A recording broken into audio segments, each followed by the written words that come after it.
From Syria. You can remain in your seats. Madam President of the Conference, Excellencies, honorable guests, today the world is experiencing many changes that are dominated by many risks, such as the spread of wars, epidemics, disasters, and the spread of poverty and ignorance.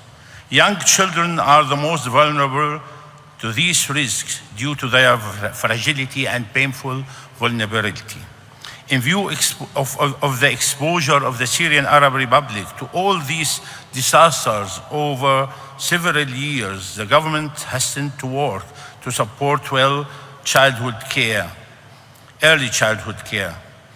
without discrimination in order to raise a capable and well-educated generation that possesses sufficient knowledge and has necessary experiences and skills for it in their life to be successful in education, life, work, production, and creativity.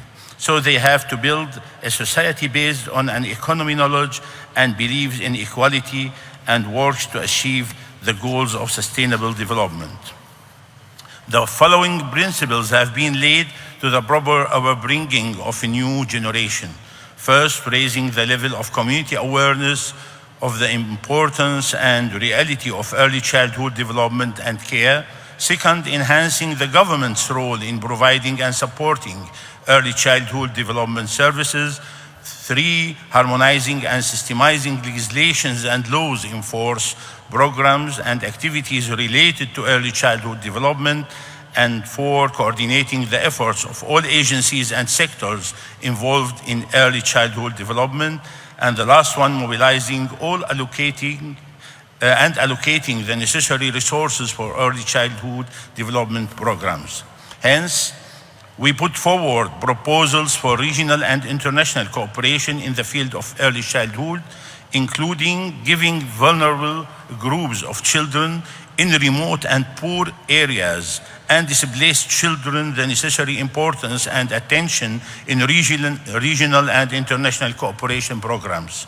Second, strengthening all available educational means to provide those vulnerable groups of children with care and education through, as an example, building educational platforms for learning at home, developing programs to prepare them for the first grade for a year before school, and preparing interactive books for joining the first grade that can be taught to the child at home to bridge the gap between the first grade students who are enrolled in kindergartens and those who are not enrolled. The third one is supporting the regional Center for Early Childhood in Syria to be able to exchange experiences, increase interest in these children, and provide them with appropriate learning programs for fear and not losing them. Encouraging creative and innovative initiatives in the field of early childhood and promoting physical training and sport for children in the transitional stage between early childhood, 3 to 6 years old, and basic education, first cycle, first grade, to bridge the gap between children.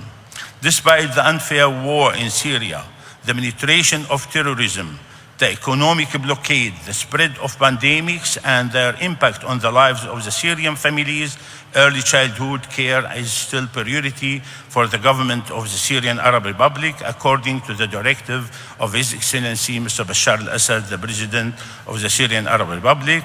Therefore, the government in Syria has worked hard with great care and attention from the First Lady, Mrs. Asma al-Assad, as part of her educational and social interest programs in cooperation with international organizations such as UNESCO, UNICEF, Aga Khan, etc., to support early children care and education.